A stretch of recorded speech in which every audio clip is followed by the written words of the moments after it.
Hey everyone, this is Rob, Hey, Michelle. and welcome to Bunebape, your weekly podcast and everything you need to know about old school RuneScape.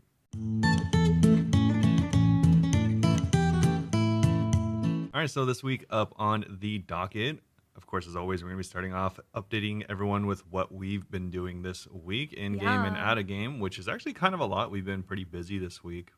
For me, just in game, I think. Yeah, I was like, not out game. No, that's mainly what I meant. Oh yeah. Yeah, we've both been playing a lot, so that's kind of cool. Yes, definitely. Yeah, we have a lot to talk about, and then we'll be going into the actual update we have this week, which is pretty cool. A real update. A real update, the first update of the year, actually. Yeah. The first blog post we've gotten in nearly exactly 1 month. Oh wow, yeah. The last one we got was on the 15th, and Yeah. it's the 11th. So Jeez. quite a bit of time, and it's really nice because it was actually a really big update. And by really big, I mean there's actually a lot to talk about. There's a new quest added and stuff like that. So we'll be getting into everything that you want to know about the quest and the blog. Some possible drama. I don't know what that is, And but the yeah, community possible. reactions to stuff, I've heard. Oh, so it's just another day. Yeah, so we'll be going over all that, and then we'll, of course, be finishing off with a bit of a Q&A. We have a few questions, and actually one that I picked from Reddit that I thought was kind of interesting. So before we get into any of that, though, Michelle, how's it going? It is going so well. I did so much this week, you guys. I'm very, very excited about my progress. So skill-wise, I reached 96 fletching and 97 woodcutting. Nice. Which, again, I'm still like, I don't know which one I'm going to get to 99 first. It's kind of funny because, like, fletching is obviously so much faster, but I'm so much better at AFKing stuff. I'm just really bad at the big standing skills. Well, yeah, I also think it's really easy to get lost in the hours it takes to do stuff whenever it's AFK because it's like you don't really think about spending 4 hours doing something if you can just casually do it while doing other stuff. Yeah, like watching TV or something. Like I was doing woodcutting and just watching like Guillermo del Toro's Cabinet of Curiosities, and I was like, oh wow, nice! I've gotten like almost 200,000 XP while I watch these episodes. Yeah. You just don't think about it. It's nice. Well, I guess the only nice thing about like bank standing stuff is, or Can be fast. like viables, is that it's usually like several times faster than the AFK stuff. So yeah, even if you do have to concentrate for an hour, 1 hour of concentration is 3 hours of AFK, so it kind of evens out that way. Yeah, it's just hard for me to do the concentration because I know that there's certain methods that could get like 1,000,000 XP an hour, and I wanted to do that to get up to 97, but here I am woodcutting right now as we record. Yeah. So I mean, we'll see. I'm 700,000 away from being 98, which is kind of crazy for my woodcutting. My total level right now is 2147. Nice. Kind of huge. Kind of cool. Pretty good. Yeah. So hopefully by next week, maybe one of those will be 99. We'll see. I mean, it's like I'm probably still like 30 hours away woodcutting, doing it AFK. It's funny because looking at your stats, it seems like you're so close to max, but also so far away. You're over 100 levels away, which is kind of crazy. And those 100 levels are the worst. Yeah. Yeah, literally. I know. Sometimes too, like I feel like I'm so close, and I'm like, I should just say I'm gonna max, but then I look at like my mining's 88, and like my agility's also 88, and I'm like, we'll see. We'll see. I'm still not. I want to try this year, but I'm still not 100% committed. It's unfortunate because like you have over 100 levels, whereas like each of those levels isn't 1,000,000 XP, but some of them are. Some of them are like all the 98s and 99s are a couple million XP. Yeah. So. Once I got 97 woodcutting, it was like 1.1 mil till 98, and I was like, Yeah.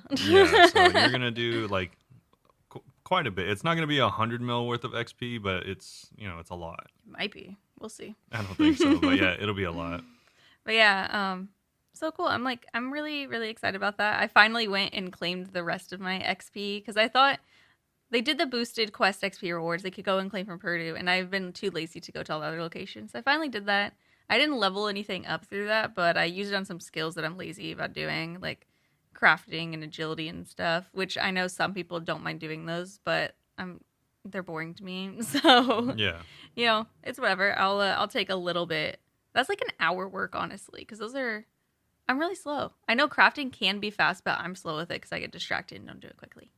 Yeah, and for anyone that doesn't know what she's talking about, you can go to Purdue and get like any quest rewards that they boosted them. They retroactively made better. But on top of that, you can actually go to other places and get those quest rewards as well. Yeah, if you go to like Ivan Strom or whatever his name is, the Stranger Outside of Tob, Legends Guild. There's a couple places. There's a list. I think it was in November on their news post about it. Yeah, and yeah, you can claim up to 1.1 million XP. So if you It's huge. if you had a bunch of quests done, went to Purdue, and probably still have more left, then you should check that out. It's free Yeah, XP. do it. Would recommend. But yeah, more importantly, this week I've had a very big week at TOA. Did not get a staff. I don't want to make anyone think I She got got staff. 7 staffs, Yeah, not just I one. got 17. But I know actually 2 people that I usually raid with. I wasn't in the raids with them, obviously. 2 people that I know got solo staffs Yeah, it's just pretty this cool. week. Yeah, but Pretty lucky. I saw some purples. I actually saw 3 purples in my name. So let's start from the beginning, shall we? Okay. I have a whole list. It's been a crazy week at TOA. I got the ring, which was a 2 mil split. I got that at 15 expert. Huge. And it was actually kind of funny because anyone who listened to podcasts like months ago, I got a ring in November and it got rolled back. Yeah, and that was it my first It was when purple. they were having all the power outages. Yeah, right before we went to Amsterdam, the night before, like it was my last stream, I got a ring and then it ended up getting rolled back. And I went with Dragon and Cat, and I went with them again, and they were there whenever I got my new ring. Yeah. Yeah. So now you have the real ring. Yeah, and it was hasn't with the been same rolled back. people. Yeah. So I got the ring. We got a back-to-back purple on that. Another ring. Yeah, who would have thought? Yeah, that was not my name. We got a back after that. Another ring. Nice. Not my name. And then we also got a 4th back-to-back, another ring. Nice. There you go. So, yeah, there's clips of this on Twitter. It was like, it wasn't even sad. It was just funny because it was like, what are the chances of this happening? I think, honestly, they should... Man, it just seems like everyone gets so many rings. I feel like they should really lower the drop rate of it. Because it kind of feels like it's already practically worthless because of how many like have dropped over time. Like it's like 6 mil. Yeah, it's funny because the ring is actually like so good. Yeah, it's good. It's good. It just is like has like no value because it drops so often. And Yeah. it's not that it and not that I care that it has no value, but that it just makes it so like At least it's not like Arcane. It's still 6 times as much as Arcane at I mean, Chambers. yeah, but it's also been out for not 6 times less. That's fair. It's been Hasn't been out very long. Yeah, it's been out for Like not, 5 months. Not even nearly as long as the first raid. Yeah, it was funny. So- Someone came in the other day when I got a ring and they're like, that's worth like half a bill, right? And I was like, maybe day of release. No, not even. Jesus, I was like, that's crazy. yeah. I mean, I think the day of release it was a few hundred mil because like people Yeah, I want to be the think- first one. I think the most it ever sold for was like 200 mil. Yeah, I was like, it's 6 mil, almost Yeah, there. I think at this rate it'll be worth a few 100K by the time it's like as old as Raids 1. I don't know. I think it'll still be worth a mil because okay, I don't know if this is true. I have very vivid dreams, so this totally could have been a dream. It's probably a dream. Yeah, it probably is a dream. And I didn't read the patch notes. Don't spoil much, but was there a TOA like item sync? Like they're gonna start deleting items that are sold? I mean, do you want me to tell you or? Just say is the ring in it. Well, I'm just not gonna say. Fine, Like, I don't okay, know whatever. what you. I Never don't know mind. what you want from. You're like, don't tell me anything, but I'm gonna ask a question anyways. I want you to just like tell me the ring only and don't tell me anything else. I'm just not gonna tell you. Just Fine. Don't Okay. ask me questions Well, you don't want I'm answers to. wondering because I feel like someone said something about like how the ring's value might go up because of that. So we'll see. I mean, but, it would have to be a lot. Yeah, we got 4 back-to-backs. It's the most back-to-backs I've ever seen. There's clips on Twitter, Bunebapeosrs, if you want to see just how more ridiculous it is every time. Like after the second ring, we just knew it was gonna be rings. Oh yeah. Like I knew it wasn't gonna be anything else, and it just became like a meme at that point. Yeah. But yeah, we got 4 that night, and then last night it was 2 days after that. I got another ring. Nice. On my 100th kill count, I got another ring, and that was another 2 mil split. And then we got a back-to-back purple, and I got my 3rd ring. Nice. Mhm. Perfect. Yeah, that was on 22 expert kills. It's just crazy. Like I went from only having 1 purple ever to having 4 purples, 3 of which have rings within like 48 hours. Yeah. I'm like, what? Pretty I mean, good. technically, really good purple luck, you know? I guess technically. Technically, we were getting lucky. I guess this kind of brings up like a good talking point that I've seen stuff like this or people say things like this in the past, And now that you've gotten a few purples and you've kind of experienced it yourself, Mm-hmm. what do you think about Jagex ever adding something not like, well, I guess like I've seen people talk about bad luck protection, which Hmm. is like over time, if you've done like, 300 raids and you've never gotten a purple, like maybe you should have a higher chance of getting a purple at Kind that of point like how they increase the pet drop rates for skilling pets. after 200 mil. Yeah, except for maybe not as stupid. Yeah. But I was thinking Guess it doesn't have tango roots still. more along the lines of if you like get a drop, maybe even if you get a drop a certain amount of times, like duplicates, You like have a lower chance of getting that. having a slightly lower or higher chance for the other things to drop. I kind of like that, and you could just make it like you said, Only like a few only hundred kills, so it's not like crazy. and I was thinking only the first time. Yeah. So like So you won't obviously keep getting like good stuff over and over. yeah, because like even if you got like 7 Masori masks, which isn't like the worst drop, it's not the ring, but Mm-hmm. still no one wants 7 Masori Oh masks. my gosh, it was funny last night. We were raiding with some people who were like some serious gamers, like do 500s and stuff, and help people with transmogs. And they were talking about splits, and we are like, yeah, we just split everything. And they're like, even a Masori mask. And I was like, oh my god, there's people who don't split mask. You guys Yeah. are crazy. I Yeah. was like, and then the other person was like, they even split rings, lol. And I was like, ah. Yeah. I'll take my gold where I can get it. Thank you very much. Well, I mean, it just kind of pays for supplies, but yeah, exactly. The supplies are expensive. yeah, I don't know how I feel about that, but I do think it's kind of interesting whenever I see stuff like this, or when Mutts got 11 rings in a row. It's like maybe Yeah, Ellie. I think it was Ellie tweeted at Mutts, Yeah. like in my clips, and saying something about it. it's like I mean it's obviously funny and interesting at the time, but also I've seen a Kind of lot of lame. people like not even low key, just actually straight up like quit because of stuff like that. Yeah, Where it's one like of the people we were raiding with last night that was part of a lot of those purple rings said that they are thinking about taking like a permabank from raids. I don't know if they were just frustrated or what, but I was like, oh damn, okay. yeah, like it's funny at the time, but also there is like imagine spending 100 hours on something and getting like practically nothing from Mhm. it.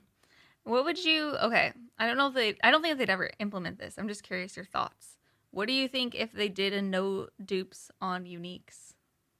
What do you Would mean? that be too good? Like they just did no dupes until you've gotten everything, kind of like the jewels. Yeah, Would that be too good? I think it would be slightly too good, which is why Mhm. I mentioned like maybe Certain kill after counts. after a certain amount of duplicates, like maybe Mhm. after like 3 rings, all the other chances of getting everything else goes up by 5%. Like not a Yeah. crazy amount, but like enough that you can still get a dupe, but the chances are not in your favor. If you get a dupe, then you can extra complain about how unlucky you are. Yeah, and it wouldn't like continually go up. Like it would just stay at the 5%. Mm-hmm. Like I think that'd be better because then yeah, I mean like I said, like after you get like 4 or 5 of the same thing, like you're gonna think about like why am I doing this? Yeah, I'm glad that I just like doing the raids for fun. I'm glad that I'm not in it for the drops. Obviously, like I tell everyone, I'd take the drops. I want the drops, but that's not why I'm doing it. Yeah. Because if I was doing it for the drops, I probably wouldn't want to do it anymore.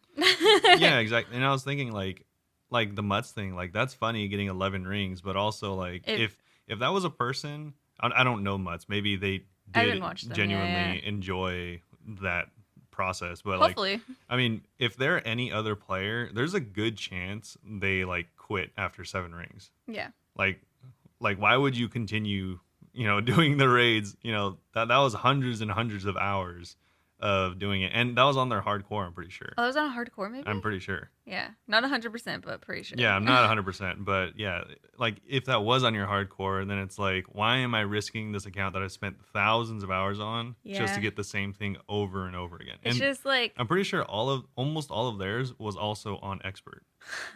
it's just like the gambling mindset though that every time you get you're like, well the next one probably won't because it probably won't be it. I mean, the chances then you just are keep getting that it. yeah, the chances are that it won't be, but Yeah, like someone did the math and it was like 1 out of I think 80,000 or 100 something thousand chance of us getting that many rings in a row. yeah, Which is so funny because like with RuneScape drop rates, I was like, oh, that's not as rare as I thought, and I thought about it, and that's doing a raid like 80,000 times is insane. yeah, it's definitely rare. But Yeah, yeah, I don't know. it's so weird. I think bad luck protection in general or stuff like that can be good. I think it would keep a lot of players from getting burnt out.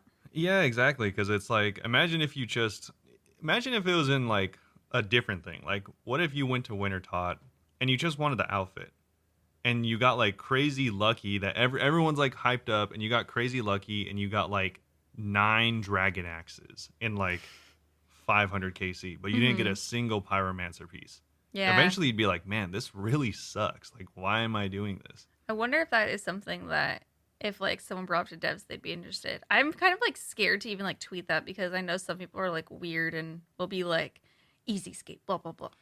Yeah, no. I'm yeah. scared of people's reactions online, so I don't even know if I want to say that anyway. I mean, I get the sentiment where they're all like, oh, I really want to, do it the same way as everyone else and like have the same chance and stuff like that. Or like a lot of people be like, oh, then you'll just like finish with the raid early because you'll get everything in like 200 KC. And I'm like, 200 KC is 200 hours of a raid. That's a lot of a raid. I mean, probably with like if you set a certain number of dupes, unless you get like crazy lucky with purples, like weirdly I have in the last few days. Yeah. Like you wouldn't be done with it in 200 kills. No, it'd probably still be like 1,000, which is 1,000 hours of your life doing a raid. No, 200 hours is like optimistic. That doesn't include like, if you're Iron Man, you have to get the resources, or if you're not, then you like you still need money to buy supplies. You still need money. You still wipe sometimes. You still like just take forever helping someone or something. Something happens like, or you're just having a bad night. Yeah, even if it doesn't take you an hour per raid, it's still gonna probably end up being like that amount of time. It's so funny because sometimes it's like 30 minutes for raids,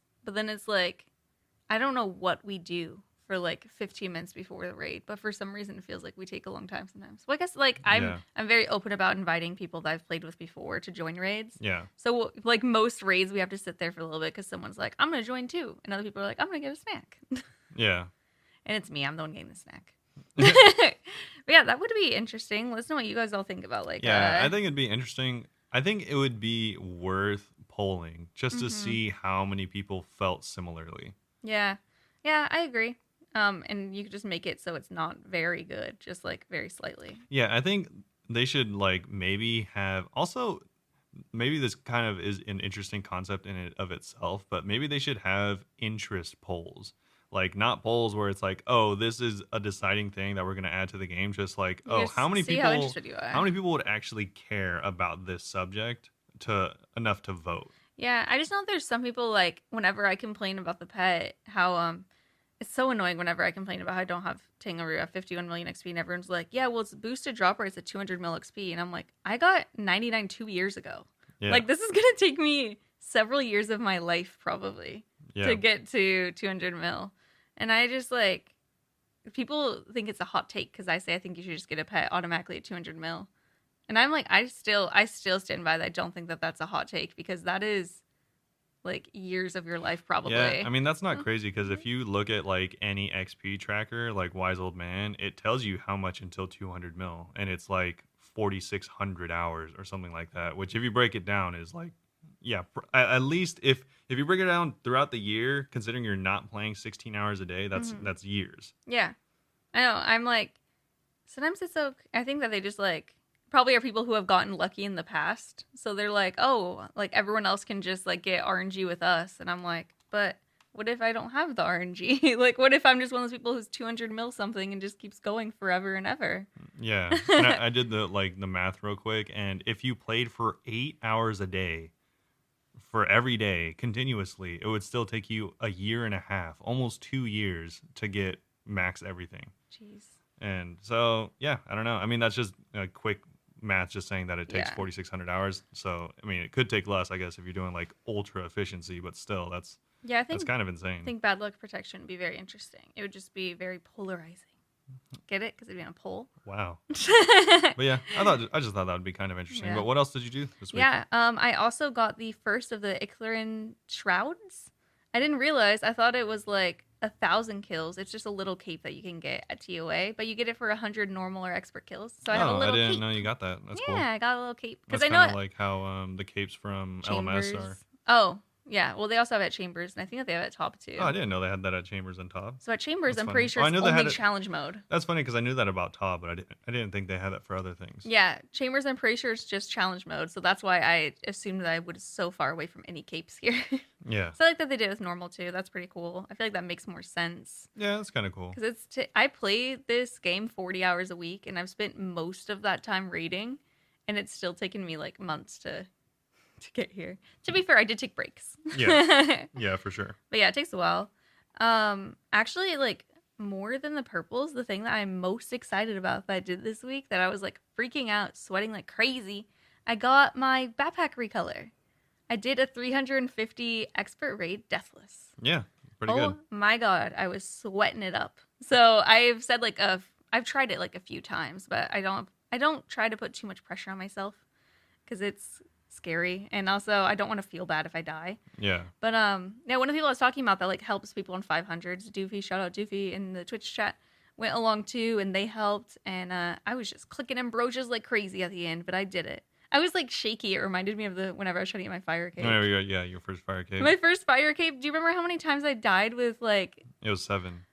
No, how many times I died when Jad was almost dead? One of Oh, them, yeah, I Jad don't was know. at 12 hit points, and I'd just be like shaking, and then you'd be like, click range, and I'd click mage and be like, oh my god. Yeah. That was, I feel sweaty just thinking about it. That was a really stressful time. But I'm so excited about it. I like never use my Ava's assembler, and now that I have it, I'm like, okay, I'm going to take Ava's, because I have the Bofa. I don't like need it. Yeah. But now I'm taking Ava's with me everywhere. Yeah, Ava's is nice. We also got a Fang split on that one too. We broke the ring curse. Oh, that's cool. After only seeing rings for 6 purples, we got a Fang split. And that was 20 mil each. So many staffs. Yeah, every time I texted Robert about getting rings, he was like, dang, back-to-back stabs? That's crazy. And I Yeah, was like, that's "Shut so up." many bills. You're like, dude. back-for-back stabs? Wow, max cash? Crazy. Easy max platinum stack.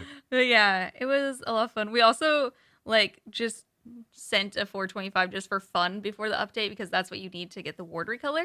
So I was like, yeah, let's see how hard it is. And we were getting messed up at Kefri. Yeah. We had Medic on, and Medic is the one where the little swarms, if you've done it, you'll know what I'm talking about. If not, maybe watch a video on Kefri. Yeah, the swarms that heal her come out unlimitedly. Yeah, they come out the entire time, and like, it's apparently you just have to be like very organized. Like, you have to have some people who are designated to only taking care of swarms, some that are only doing DPS, but we weren't really planning efficiently first time, and also the poop got out of hand. Yeah.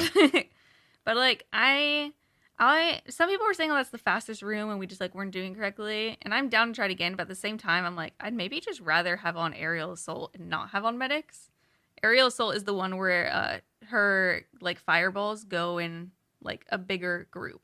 I think it sends like 6 of them down rather than 1. Yeah, I could see that because you're going to kill her faster, so it wouldn't be Yeah. that big of a problem. I feel like I'd rather have Aerial Assault just because you don't have to coordinate as a team as much. No, So if one person messes up, it doesn't ruin it for everyone. well, you do in a different way because if you mess up all the dirt, and also it's harder with more players because there's going to be more dirt, and so yeah, if you mess that up, then I mean that's just a death sentence for 2 people. Yeah. If you don't have enough room to run around. True. But yeah, I think I want to like just try some more just to see how they are. Like, I don't think I'm going to go deathless in a 425 for like at least a month if I had to guess. Okay. Maybe more. That 350 was pretty scary. I only survived 2 350s. I think I said it before. One of them someone else died. Yeah. So I wasn't sweaty at all because I was like, hey, this is just me seeing if I could personally do it. Yeah, that's cool. But yeah, I want to go and like see and just see like how much harder it is because we only did Zabak, which was fine, and Kefri, which I don't even think we ended up finishing. No, you didn't. And then it was the update, so I didn't get to try Akka or Baba with the 425s, and I'm sure they're mega hard. Yeah, I mean, maybe. Yeah. I'm also getting semi-used to Insanity too, which is cool, but it's hard. Yeah. Some would call it insane, but yeah, I'm having so much fun raiding. I did the quest. I'm not going to talk about it yet because we're going to get down to it, but I think I might this week do some more of the new boss.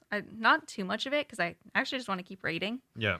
I also have to kill 100 giant moles because I met a sub goal of 175. Shout out gifters. Oh, that should only take like 30 minutes or something. Yeah, whenever I was waiting for the update, I had like 6 minutes left, so I just went and killed the mole like 5 times, and I was Yeah. like, I think I'll just do this like I don't think I'm gonna do the 100 at a time. I think I'm just gonna do like 20 at a Yeah. time. No, I was joking. That's like 2 hours. Yeah, no. And mole's not fast. And oh my gosh, it was kind No, of mole's fast. It's just not that fast. mole's. Yeah, okay. Mole's fast, except for if you're a viewer who doesn't like watching me do mole, in which case it feels probably so long. Yeah. Even when I had the goal to kill 100 mole, someone in the chat straight up said, "I don't want to watch you kill mole," and I was like, "Okay, like I don't know what to tell you." Like I asked chat, "What should I make it?" and people said this. Yeah. But yeah, so I think I'll just do that. So like maybe 20 a day. And right now my goal is just 200 subs without a reward because I was like, oh, I don't want to set it at another 100 moles. Yeah. Maybe we'll just take 25. Maybe you could do like 50 of the new boss or something. Yeah, we'll see. Yeah, we'll talk about the new boss soon. I've only done the quest version, but it was very cool. Yeah. But yeah, what have you been up to on your account? I know you've been up to a lot. Well, yes and no. Like, so. Well, I know you have plans. So yeah, I have been studying a lot in real life. So I've just like been, AFK. Yeah, AFK. Watching videos in textbooks, just like really busy. So I've like trying to do AFK stuff, but like not, not like the stuff I want to do isn't really AFK. So like I'm trying to do the most AFK stuff I can while it kind of not being AFK at the same time. Maybe you start your woodcutting grind. Yeah, maybe. But so what I was doing recently was Karambwans, I think, as I mentioned last week, and yeah, you did a lot. I think I ended up getting like 70,000 Karambwanji, and then I ended up using like 20 or 30,000 to get like the 10,000 Karambwans that I have now. I have like 10,000 uncooked. I already cooked like 4,000, so I had a bunch of Karambwans. I cooked some of those while he was driving, so I do help out in the GIM. Yeah. But so I was getting kind of low, and kind of low is like 50,000 Karambwanji. So because I know I need like 20,000 more caught to get to 82 so that I can start doing sharks. Yeah. So I'm just going to do that till sharks, but I'm actually going to hold off on doing Karambwans. But I didn't realize that I wanted to do that until after I got my first white stack of Karambwanji. So I got 100,000 and they're just sitting in the bank. You'll be prepared for in the future. Yeah, exactly. So I'm not super mad about it because it goes towards what what I'll need later. So I ended up getting a bunch of Karambwans, a bunch of Karambwanji, but then with the new quest, I actually kind of changed my goals for the account recently. And so I actually really want to do the quest on my GIM. Yeah. But the quest actually does have quite some bigger prerequisites. Yeah, it's a master quest. Yeah, it has the prerequisite, unfortunately, of making friends with my arm, which is probably one of the highest quest requirements. I think it has the highest, definitely one of the highest skill quest requirements in the game, even compared to like stuff like Song of the Elves and stuff like that. Yeah. It requires, I think, 72 mining, which, like I said, I think that's higher than most any other quest in the game, which is kind of unfortunate for me because my mining was only 60 at the time. So I really want to do the quest because it does drop the Venator bow or Venator's bow, whatever you want to call it. Yeah, we won't go too into the buffs, but it's good. But either way, it's seemingly going to be my best in slot ranged on my GIM for quite some time. As far as bows go, I already have the rune crossbow, but this bow is actually pretty good. It's going to be, I guess, kind of spoilers if you don't want to know anything about the new bow, but it's going to be pretty close to, it has 90 range accuracy as well as 25 strength, which is... I like how you memorize this. Yeah, the strength is actually slightly more than the T-bow, and the range puts it just below the dark bow. And what's nice is the special attack that allows you to hit up to 3 total enemies isn't even a special attack. It's actually just the special effect for the weapon. Oh, awesome. So it can happen on every single attack. If you're lucky. If you're lucky. That's cool. Yeah, we'll read the everything more exact as we go down. Yeah. So if he got those numbers slightly wrong, it's because he's not reading it. That's just what he just remembered it. Yeah, I think I memorized those from this morning. But yeah, after I was on streaming, we talked on the phone for like half an hour before I went to bed, and he was just talking about the bow and his new goals. Yeah, so I really want to get the bow, but yeah, like I said, unfortunately, I have quite a few things I need to do before I can get the bow. So I need to get my ranged up. So I'm planning on doing that, but I'm actually gonna AFK dragon so I can get the D-bow or D-bones, so I can actually get my prayer up, because my prayer is only 50, which is kind of sad. Yeah. Which is funny because my GM partner just got 70 the other Fresco day. got 70. Yeah, so they're quite a bit ahead. But so I need to get on my ranged. I need to fletch a ton of broad arrows, In preparation for the bow. which is kind of unfortunate because that'll be the best arrow I have for quite some time. Yeah. And then I need to also get up my hunter a little bit. Well, that's not too bad because I'm only 3 off for that. But there's quite a few That'll be requirements fast. that I need, unfortunately. But that is kind of where I'm going with. At least I know what I want to do for the next while with my character, and most of that stuff is fairly AFK, so I can get most of it done. Like now, the whole time I've been doing, or been on the podcast, I've been at Motherlode Mine just so I can slightly get up my mining while doing this. Yeah, he's mining. I'm woodcutting. Yeah, so it's pretty cool. I mean, I've already gotten my mining up quite a bit. It's at 63. It was 60 this morning, so it's Oh wow, that's significant. yeah. I mean, Nice. it's going fast, but it's because it's low levels. So Yeah, but I mean, we've only been awake for like 2 hours. yeah, I did end up finishing my Karambuan grind for now, and I'm at 75 fishing, so I have another 7 levels to go. Not too bad. Not too You bad. can always do some but, Temperos if you get bored. yeah, the unfortunate thing is I do need, I guess another kind of spoiler for the bow, if you really care, is I do need 80 range in order to use it, which is the highest requirement in the game, next to the other Like big boys. the other 80 tier bows, and I'm only 61, unfortunately. So It's gonna take a second. yeah, that'll take a little bit, but that one I can really AFK, so I'm not too worried about it at all. Oh yeah. But that's kind of it for my updates. No really real life updates, just like literally studying, I guess. Yeah. He Like was. 3 to 5 hours a day. Yeah, he's been studying a lot. It's pretty nice, and you're also still able to AFK during it, which is chill too. Yeah, I'm glad it's not mostly. distracting you. Yeah, mostly. It's nice because I can take breaks between reading. Whenever I'm reading, it's like practically impossible to AFK, Yeah. which is unfortunate, but I can do other stuff. When you're reading, you can mine more efficiently. Yeah, I can't mind pretty much when I'm reading. Oh, I am gonna teach him how to efficiently do shooting stars though, so you'll be able. Shooting stars are really AFK. Whenever I teach him that, you'll be able to do that while you read. Yeah, As long as we find some solo stars, just us. yeah, exactly. If you find those, you can stay there alone for like over an hour. It's Yeah. great. Yeah. So I think that's it though. I don't have not too many. It has been raining a lot. I guess that's it if you want to talk about weather, but Yeah, that's about it. Rain's nice, but I had to drive like 70 miles total yesterday in the rain, and that sucked. I already don't like driving. Driving in the rain is so sketchy. Yeah, we live in the desert, and whenever it rains, people act like they've never seen water before. So Yeah, San Diego's a desert climate. It's very random. yeah.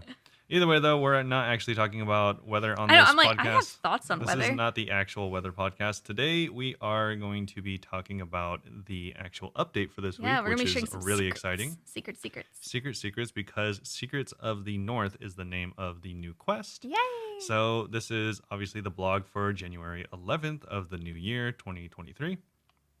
And it is the first one, so that's pretty exciting. Yeah, first one starting off the big bang with a new quest. Yeah. Would have been cooler if it was out on January 1st, but we take this. Yeah, we'll take what we can get. So they start off by saying that we're back with the first update of 2023, and what an update it is. We're kicking off the new year with a brand new master level quest featuring a repeatable solo boss and a bunch of new items to grind for. But that's not all. We also have a ton of changes and fixes to content all across the game, so you can start your new year off right.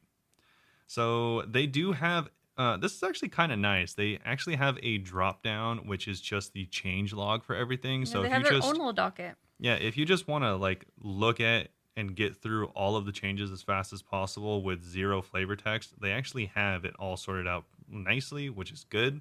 But we're going to get into it. Yeah, because this is a podcast, we are going to take a little more time and go through the actual patch notes. So we're going to start off with Secrets of the North. So this is the new quest. In here, this is where the spoilers begin, by the way. yeah. So here, it's actually a pretty cool quest. It's the prerequisite quest for Desert Treasure 2. Is it? It is. So you are gonna, if you are wanting to do that and all of the 4 bosses that'll come with that later this year, then you are gonna have to do this quest eventually.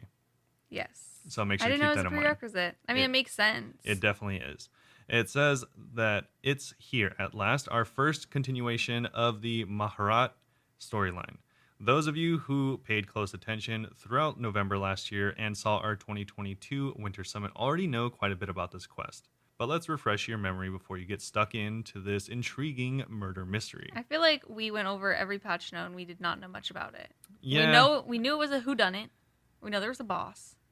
I yeah, don't know. I mean, maybe I'm just not remembering because there was so much stuff in the Winter Summit. Like I probably was more not. distracted I by feel the like we skilling. covered this for a few weeks. But Yeah. either way, they continue saying our story begins as all good murder mysteries do, with a mysterious murder. To start the quest, head to Carnelian Household, just north of the clock tower in the southwest corner of East Ardoyne. To make sure you're equipped with everything you need to crack the case and clear your own name as a suspect, you'll hmm need the following. So, some spoiler alerts. I'm going to be telling you the requirements as well as the rewards in a second. So, you're going to need to do Making Friends with My Arm, Devious Minds, Haziel Cult, the General's Shadow. It's also going to require 69 Agility, Nice. 64 Thieving, and 56 Hunter, with a recommended combat level of 85. Yeah. It does say to be prepared to form an uneasy alliance, dig up secrets best left buried deep, and walk away with more questions than answers. For your troubles, you'll be getting the following rewards of 2 quest points, 60,000 agility XP, 50,000 thieving, 40,000 hunter, and access to the repeatable solo boss. Yay. So, pretty cool. Really nice XP drops. I'm glad that they like have boosted all those because for a master quest, like I think the original amounts were like around like 12,000 each for these Yeah, I think before they decided to boost all them. Yeah, before the boost, I think it was really, really rare to see a quest that would reward remotely close to 150,000 Yeah. experience. But Which, if you think about it, a master level quest, like it should have master level rewards. and like we were talking about earlier, 150,000 is practically nothing when you get up into the Yeah. higher levels. So Yeah, it's it's like nice. a couple hours off the grind, maybe. Yeah, it's nice that it is actually something worth mentioning. Yeah. So they do continue to say it's also worth noting that this is a direct prequel to the highly anticipated Oh, Desert yep. Treasure 2. So you were The right. Fallen Empire coming later this year. You also voted for a selection of new rewards from the repeatable boss unlocked at the end of the quest. We went over the details in the relevant poll blog, but here's a quick overview. So first up, looking at the rewards, we have the bow that I've already told you quite a bit about, which is the Venator bow or Venator's bow. Don't know how to pronounce that. One interesting thing is if you look up the word Venator, it's actually the female version of Hunter, so it's kind of the same thing as Oh. Huntress. Wait, interesting. Yeah, so that's why I asked you earlier if there was any hunter or beasts in this quest because it's kind of an interesting old word. Yeah, there's a hunter like ish part in it. Yeah. But yeah, I didn't realize that's why. Yeah, so that's why I was asking. It is a tier 80 ranged bow, so like we said, as high as it gets, and it uses charges to bounce arrows between nearby targets. Yes. Just so you know, it is gonna. I don't know if it does take charges to do every single arrow, how many charges it takes, but you can still use the bow even if you have 0 charges. It only will use the charges if you are using the special effect of bouncing the arrows. So you can use it without it. It So just if won't it's bounce not arrows. charged, you can still. It's just a regular bow. Yeah, if you Oh, don't, if you don't cool. if you don't charge it, it's just a regular bow. Nice. Okay. Um, That's it- cool. That's usable. Yeah, exactly. It is going to have 90 ranged as well as 25 range strength. It is going to be 4 ticks on rapid, 5 on normal, with a standard range of 6 with a range of 8 using defense. So, or long range, whatever you want to call it. To assemble the bow, you are going to need 5 Venator shards, which also drop from the boss. So you're going to need 5 of them, and then you can combine them to make the bow. What sets the bow apart from other ranged weaponry is its ability to hit up to 3 targets with a single shot. I'm sure this is going to be an extremely powerful best in slot bow at really like unique or niche areas. Mm-hmm. Besides that, it's seemingly just a really powerful bow in general. It kind of seems like the bow version of barraging, but not as big of a range as Chinchampa's. Yeah, it's definitely not going to be as good at AoE as Chinchampa's, but I think originally I didn't think it looked very good, but considering it's coming from a master level boss, it seems really well appropriately laid out as far as stats go. Yeah. When charged with Ancient Essence, the bow consumes 1 charge per attack, so that answers my question.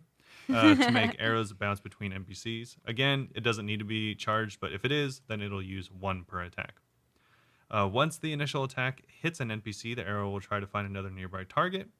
If the arrow finds another target, it performs a new accuracy roll. Should the bounce hit the target, damage will be rolled between 0 and 66% of your max hit. So if you hit 100, let's say, I mean, obviously you wouldn't, but if you hit 100, then your next new max hit is going to be 66 on the bounced to target. So that's pretty cool. It means you can hit for a really high amount if you are able to make all three of those bounces, actually work. Yeah, if.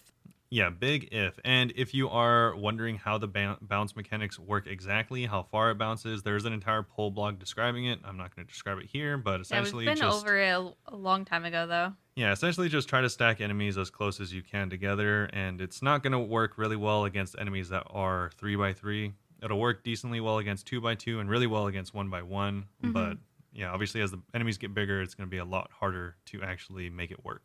And all past mentions of it, it was called the Bloodletter Bow because it's before they announced the actual name. Yeah, that's when they were using a pseudonym for it. Which I still really like Bloodletter. Yeah. And also they did mention, I think this is a really good thing that they didn't overlook because I think this would destroy it, is for the time being, the Venator Bow will not be usable inside Barbarian Assault. Boo. Following initial feedback from the Barbarian Assault community surrounding the bow's disproportionate power and impact on the game, I think like you would just kill all of the attackers. I know, that's why I said boo. You just kill all of them like immediately. Easy grind for people who need the torso. Well, if you need attack, yeah. So both the Venator Shards and the uncharged Venator Bow will be tradable, so you can buy this right now. I'm sure it's not going to be too expensive. It seems like a relatively easy boss. Yeah, I mean, if you're worried about it, probably wait a week. Yeah, definitely wait a week and it'll be much more affordable. We'll be keeping a close eye on your feedback at the rate at which you're gaining and losing charges with this weapon, so make sure to let us know any thoughts. So if you feel like you're being held back by the charges, let them know. Yeah, I'm sure that will change. Yeah. Stuff like that always does. That's really all they have to say about the bow, though. Not too much else. Like I said, it is going to be put just below the dark bow as far as accuracy goes, and just above the T-bow as far as strength goes. That's, of course, not including the arrow strength, but it can use every arrow in the game, so it should still be slightly better than the T-bow, just raw statistically wise. Yeah. I also went to check, like, the uncharged bow right now is selling for 45 mil in the GE, which I'm sure... This is just day one, and that's not too expensive for a new item that just dropped. No, it's going to go down a lot. Yeah, for a brand new item, yeah, that's not too bad at all. Yeah, just wait a week, and I'm sure. Not saying you should buy it, but it's not that bad. Yeah, if I get it, I'm definitely selling it. Yeah. I kind of want, that makes me actually want to grind it tonight, because I'm like, I could use 40 mil. Yeah, I feel like you could grind it, get it, or at least sell the shards for it, and just buy it for, 1/10 the price next week if you want it. It kind of sucks, because it feels like it feels like I already know multiple people who have already gotten the bow and like only like 50 kills, so it feels like an easy drop rate, but I know logically they're just probably getting lucky. Yeah, it could be both. Yeah, we'll see. I'll try it later tonight. The next item is also really interesting. It's going to be the new best in slot for certain things, and this is going to be the Ancient Icon and Scepter. Yeah, so I forgot that this was even a thing, and someone showed me it, and I was like, what is that? Yeah, so this is going to be the new mage item. So it's brimming, or absolutely brimming with potential power. Take it to a specific NPC and they'll be able to combine it with the Ancient Staff to create the Ancient Scepter. Yeah, so take the Ancient Icon with it. Yeah, the Ancient Icon is the new untradeable magic artifact, and that is what you are going to combine with the Ancient Staff to make the new Ancient Scepter. Yeah. This is actually an untradeable weapon, so that's kind of nice. It's an untradeable weapon that is designed to sit right between the Ancient Staff and the Kodai Wand. Okay, I feel like there's other stuff in the middle there. Where does this compare to a Master Wand? Well, spoiler, I haven't read it, so I don't know if it says anything. Yeah, well, I don't know exactly where it sits, but the Master Wand isn't... crazy good. Yeah. So I just bought it because I couldn't afford Kodai anymore. Also, I don't even know. I wonder. I should look up. I don't know, but I know the Ancient Staff can cast Ancients. So I don't. Can the Master Wand can too? Master Wand can. Okay, yeah, cool. That's why I use it. Okay, but yeah. So this is gonna be an untradeable weapon sitting between the Ancient Staff and Kodai Wand. It not only provides a 5% magic strength bonus, so a really, really good bonus. Also buffs the effects of all ancient magics by 10%. So that's actually really interesting and has some cool effects with each of the different types of magics. So for blood magic, it's going to allow you to heal for 10% more. So, and this does stack with Blood Bark armor, so it's stacks multiplicatively even. So you are going to get a really nice boost of up to 35.75% increased healing It's decent. when wearing Blood Bark armor and using the Soul Blight Scepter. New best in slot. Well, I mean, it depends. Like I said, potentially best in slot for whatever you're doing if it does include heavy ancient use. Yeah. On top of that, there is going to be 10% longer freezes whenever you are using ice magic. That's huge. So Makes me scared for the wilderness, though. Yeah, so Ice Barrage is going to go from 32 seconds to 35, or 32 ticks to 35 ticks.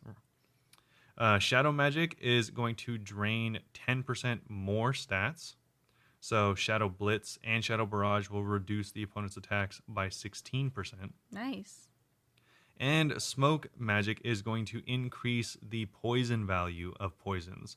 So poison damage will be dealt 22 times instead of 20 when casting Smoke Blitz and Smoke Barrage. Damn, dude. That's pretty good. Yeah. Also, this will, of course, affect the lower level spells, just not as greatly. So I'm just not including those. Mm-hmm. To wield this ancient upgrade, you are going to need 60 strength and 70 magic. So if you are a magic, high. yeah, if you are a like a peer of some sort, make sure to keep that in mind if you did want to use this.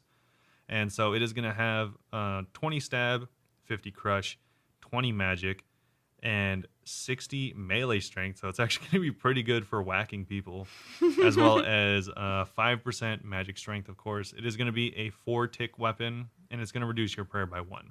Cool. Yeah. And of course, it does have that increased 10% effect on all ancient magics. Some of you have been wondering how the Ancient Scepter is going to behave on death in PvP situations. Of course, it's untradeable. Currently, if you die in PvP, the Ancient Scepter is destroyed and must be reobtained. The PKer receives a plain old Ancient Staff. I wonder what the drop rate is on it for it to just disappear like that. I mean, yeah, hopefully it's... Not too bad. Yeah, it sucks because I think it's a cool upgrade, but also I don't know how many people are going to want to go get it. I think PvPers will. I know I know they will, but like I don't know how often, if they die a lot or something like that. I was wondering if it'd be worthwhile for Slayer tasks like barraging and stuff. Yeah, definitely. I don't see why not. It's just Yeah. free extra health and stuff like that. So. Or I could even bring it with me to well, it'd be an extra slot. I was gonna say I could bring it with me to Tombs of Masket. I use Blood Barrage and Ice Barrage there a lot in the Monkey Puzzle Room. Yeah, I think. But it would be another slot. I think it'd be really good. I think it really is just for people that can't afford or don't want to risk the Kodai. Yeah, very true. Kodai's so expensive. I think that's mainly where it's going to be used. But regardless, it is going to have to be reobtained. So make sure to keep that in mind if you do go PKing. Mm-hmm. We'll be exploring adjusting to this behavior in the near future, such as having the scepter break and require a repair cost, the value of which will be dropped to the PKer. Interesting. The repair cost would slot somewhere between that of the Aram Staff and the Master Wand, since that's roughly where the Ancient Scepter sits in terms of PvP power. We'd love to hear your thoughts on the issue. I think that could potentially be a better solution than what they have now, but obviously I don't know anything about how that is working yet. Yeah, I don't know how PvP is or anything, so Yeah, so let us know if you we'll PvP just see how that goes. and if that sounds like a good idea. So this next item is going to be the Saturated Heart. This is going to be a new and infused version of the Imbued Heart. So using enough Ancient Essence on an Imbued Heart will transform it into the Saturated Heart, absolutely dripping with magical energy. Aside from being super gross, the Saturated Heart buffs magic by 4 plus 10% of the player's base magic level, rounded down. This boost won't drain over time, similar to Divine Potions, so you'll be able to continue firing off spells at maximum power to your heart's content. That's pretty good. Yeah, actually Nice. really good. Also, keep in mind that you can't combine the Saturated Heart with the Imbued Heart. So The effects of it. yeah, the effects of it. So you do actually combine it. Well, yes. I mean, you can't stack the effects of it. So Yeah. if you're thinking of trying to, get plus whatever, billion. plus like 11 or 20 magic, that's not going to happen. You can just use one or the other. Interesting. One other thing that is going to be really cool, the last thing that you can actually make or use with this new update is going to be the Forgotten Brew. This is going to be a brand new item for herb lore. Just like the Saturated Heart, the Forgotten Brew is created by adding Ancient Essence to an Ancient Brew, increasing its potency and boosting your magic level even higher. Nice. Originally, Ancient Brews gave you 2 plus 5% of your base magic level, but now the new Forgotten Brew gives you 3 plus 8% of your base magic level, so quite a bit of an increase. Nice. It's also going to restore some prayer points equal to 2 plus 10% of your base prayer, but make sure to keep in mind that both of these potions do decrease your attack, strength, and defense. They drain them by 2 plus 10%, so make sure that you're not going to be doing any melee or ranged or anything like that when you do use these potions. Good to know. One thing that actually might be kind of good to know is this might change up your herb lore situation a little bit, because it is going to reward you with a nice 145 XP per potion, and all you're doing is adding essence to Ancient Brew potions. Wow, I wonder if that's going to make Ancient Brews go up quite a bit. Yeah, Definitely. I think it would, because that's kind of similar how Amylase is on agility, on agility potions or super stamina, whatever. What are they? Super agility potions, I think. I thought it was just stamina. Well, they make staminas, but super agilities into staminas, I'm pretty sure. And then you just add the amylase to it. I'm not iron, so I don't know. Yeah, she literally doesn't. But yeah, so I think it's going to be a similar situation. So they might be a really good way to train, but you are going to need, unfortunately, 91 herb lore to even attempt this. I can't even do it. I'm only 90. So it is going to be pretty high requirements, but it might be a really good way to train. So the last item that they did add to the game was Ancient Essence, of course, which we already know all about, and is going to be mentioned several times. Pretty much useless by itself. You're going to need to combine it with the Venator's Bow or with the Forgotten Brew for it to be worth anything. It's basically the Zulrah scales of this new boss. Yeah. Use it to charge. Exactly. Just like Zulrah scales, except not as useful.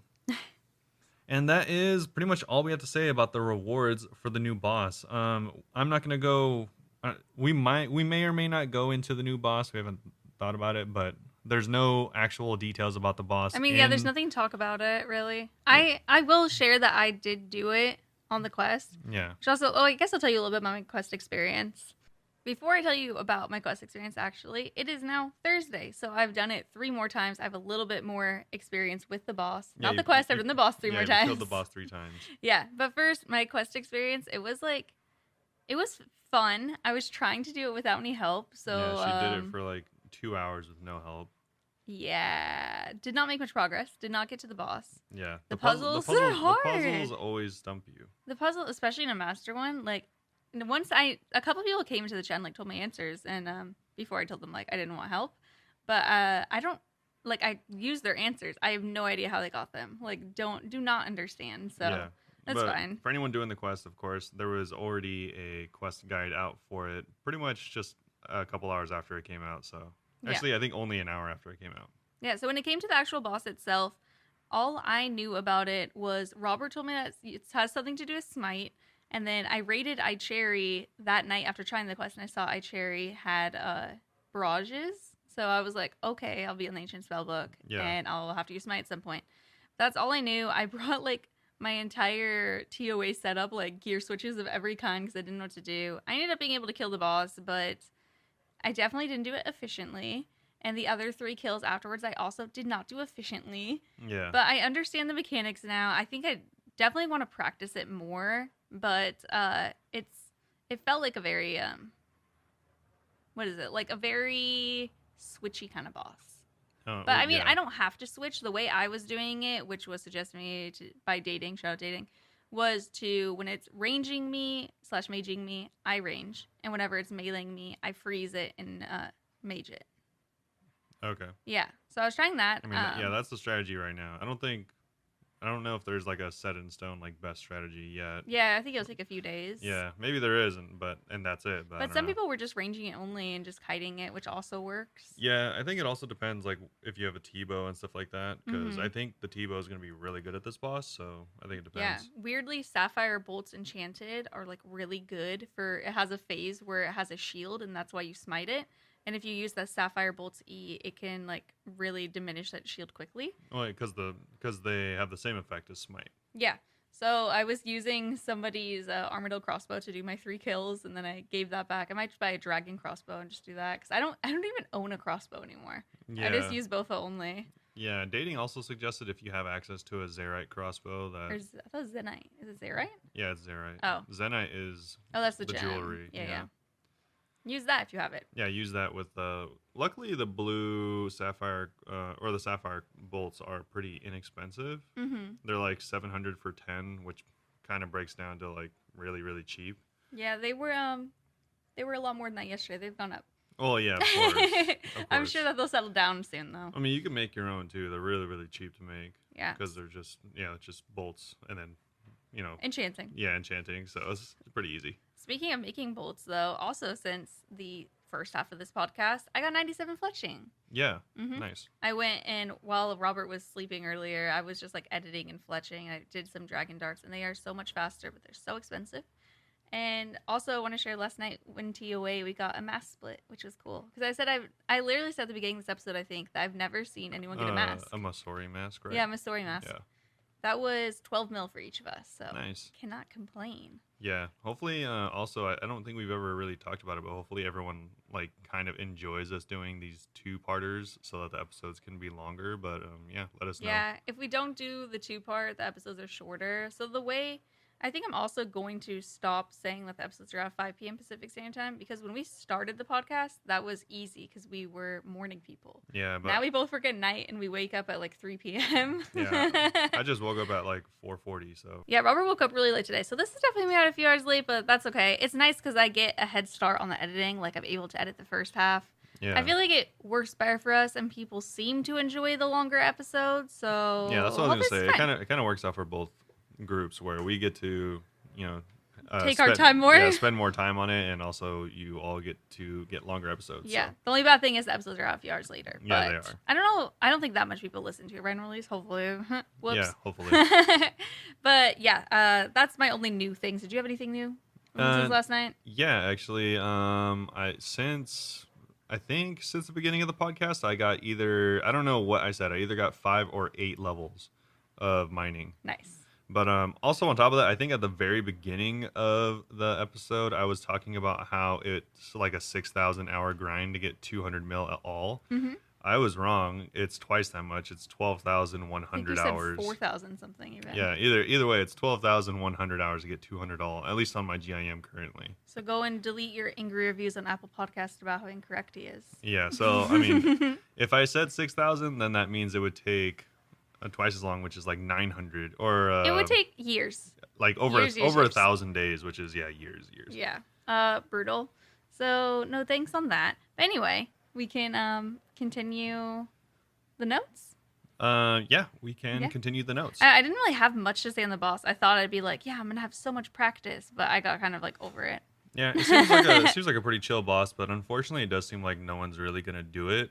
Obviously, since it's been a day now, we can kind of it's cool because we can kind of say like or like dispel stuff that we were talking about earlier or not. You were saying how the bow was really, really good. Some people in the chat were talking about last night how they think the bow will be like kind of useless, and I was like, I still think it'll be okay though. I still think the bow's gonna be really good for my GIM. Yes, which not is for a main. which is why I was excited because seems like one of the best bows that I can farm as a GIM. Definitely. Because the other equivalent bows are like the dark bow or the crystal bow, which they take a while to get. So this one, it might be easier to get, but also I'm still like not gonna go crazy trying to get it.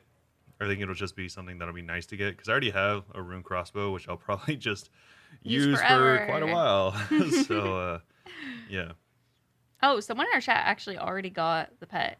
I think they said at 3 or 5 kills, by the way. Yeah, of course. There's always that person with the crazy look. Of course. I'm jealous. But as far as the rest of the patch notes go, the Christmas event is over. The Nutcracker Pub will be closing its doors today as the festive season comes to an end. Those of you who last logged out inside the pub, don't worry, mate. We've all been there. Your account's been deleted. They'll find themselves just west of Barbarian Village when they next log in. If for some reason you find yourself in some sort of endless Christmas purgatory with no escape, let us know. We'll do our best to get you out of there before the gnome child gets hungry. Is Yeah. he a cannibal? I guess so. What? We hope you enjoy this year's event, and we loved seeing your New Year's festive fashionscape on show. Perhaps we'll see if the Nutcracker will have you back sometime in the future. Probably not. Mhm. Speaking of, we've made a small change to the Nutcracker staff. Previously, it did a guaranteed 0 damage, which did re-enable methods and metas that we haven't seen for quite some time. We don't want to spoil all the fun, so we're actively looking into these so-called splashing weapons and the conversation surrounding them. But for the time being, they have removed it and actually made it so it does damage now. That's really funny. Yeah. You know, also I mentioned I was doing the giant mole. I was doing that during the update. So he had the little Christmas hat, and then I restarted Runelink and it was gone. It was sad. I wish there was a way to keep it there, like how you can like put the snow on the ground with 117. I wonder if there might be a plugin for it. Yeah. Christmas all year long. Yeah, Christmas pets. Or just pets with like really interesting hats. You know, I actually asked Mod Ash before, like earlier this month, how come some pets don't have it? And he just basically said it was like kind of rushed putting the hats on them. Yeah, naturally. Yeah. I was like, mine look like Scrooge's because only one of my 3 has a hat. It's a scam game. But so for this next part of the update, this is probably the drama that Michelle was referencing at the very beginning of the episode. Yeah. Because of course, Of course the drama's starting in the wilderness. Unfortunately, Jagex, while they do have a pretty good patch set up here, they cannot be without its mistakes or flaws, and that is what the Wilderness Boss rework is. Yeah, it's not even out yet. It's not even out till the 25th. It is not out till the 25th, so it doesn't seem like we're going to have a significant or really any patch next week, probably. We'll see. But on the 25th, we will have the Wilderness Boss rework. And what's nice is they are putting in unpulled stuff, so that's cool. Woo. That's the thing that everyone is currently a little upsetty spaghetti about. Well, everyone being anyone that was looking forward to this. So it's mainly around the... Actually, there's 2 unpulled things that they are planning on putting into the game. I only saw stuff about 1. Yeah, but you have asked about the other unknowingly. So the first one is going to be the non-multi-boss variants. So we've already spoken about our plans to provide alternative, weaker versions of the reworked wilderness bosses that will be outside of multi-combat zones. They're designed for players who prefer to do things solo and will offer unique items for completionists. In exchange, there's a lower monetary reward compared to their multi-combat equivalents. These solo bosses have layers of their own, with entrances in and around the Graveyard of Shadows, just north of Ferox Enclave. They're all going to be below level 30 wilderness, so you should be able to teleport out. During testing, we found that having the layers be true single-way combat. This is the part you should probably listen to. This is the drama. During testing, we found that having the layers be true single-way combat didn't make players feel they were engaging in real, risky wilderness combat. I'm guessing they must have gotten this feedback from the beta that they didn't do. I think they did do a beta. Did they? Yeah, I'm pretty sure.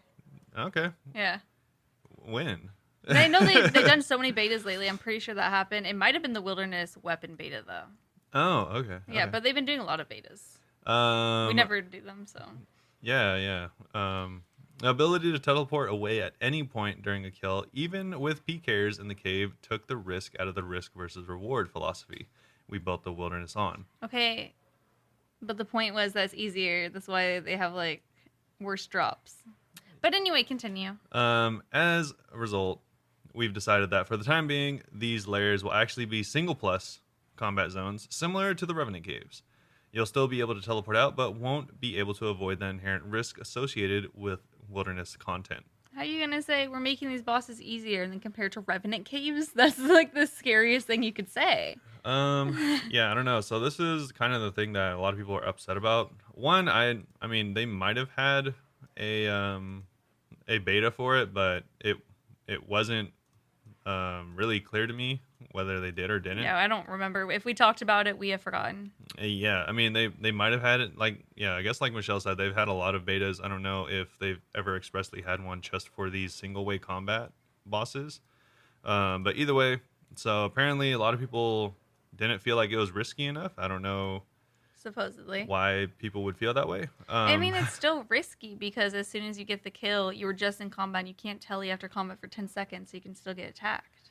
Yeah, I mean... So I don't get... I feel like it was risky enough because it's supposed to be like making it kind of easier. Yeah, I think the whole reason that I think this is kind of silly is because like the whole point of these bosses is to get people not really interested in the wilderness to go to the wilderness. Yeah, I think they kind of forgot about And I that don't part. I don't think those people would express concerns that this wasn't risky enough. I think the whole point is that they feel like it's worth going to, but if there's a pretty good chance you're going to get PK'd or at least someone trying to PK you, then I don't know. I don't think they would go and do it. I kind of think that they'll change this back, honestly.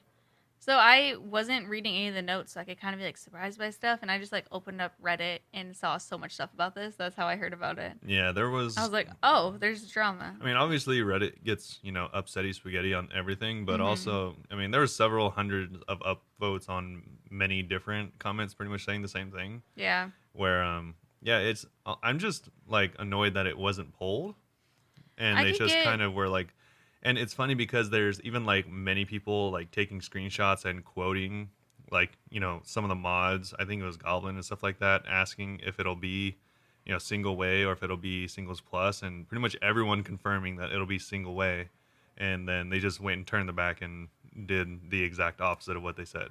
Even if they didn't pull it, I feel like they could have at least just brought it up and like asked for feedback rather than being like, we are for sure doing this. Yeah, if they're all like, we're gonna do a last minute poll to make sure you guys want it single way or singles plus, then I mean they still have 2 weeks to do this. I don't know why Yeah, they I couldn't think it'll do. get changed back. I don't think that they needed to pull it. They should have just said, tell us what you think. Yeah, so this is also kind of put not just this like situation alone, but this patch coming up on the 25th, and the way they've been handling it has kind of put like a sour taste in some people's mouths for the like polling system, because they are seemingly, I mean, whether they want it to feel this way or not, this is kind of the way it feels for some people, and I've seen this expressed in other places as well, is that it feels like they're kind of like doing the polls and then taking advantage of the way it's been voted on for their however they are going to go about something. So kind of like, yeah, we said we do want a wilderness plus rework, but they're doing it in a way that the community didn't want. Yeah, and that also is going to be the same case for the next thing coming up, and it's for the dragon pickaxe. So this one is even more so along those lines of, it seems like they're just kind of taking advantage of the votes to do whatever they feel is like okay. And so for the dragon pickaxe, obviously that has only been in the wilderness for quite some time now, but we did vote to take it out of the wilderness and add it to other bosses as Yeah, well. I think I even voted for that. Yeah. So from the 25th onward, they're making the drop from the King Black Dragon down to 1 out of 1,000 instead of down to 1 out of 1,500. So quite a bit of an increase in the drop rate there. On top of that, they're making it so now you can actually get the D pick from the Calphite Queen. They added it to her loot table, and it's going to be a rate of 1 out of 400. Obviously, she does take quite a bit longer to kill, and Calphite it's Queen. usually only one kill. Yeah, I was gonna say trips, it's 1 kill per trip, and if you don't have elite diaries done, you have to run through an entire like area to get to her. Yeah, so kind of annoying. she's one of the more annoying bosses to kill. Oh, totally. But yeah, that is not the thing that I was talking about that it seems like is really annoying people. It's actually the next thing, surprisingly.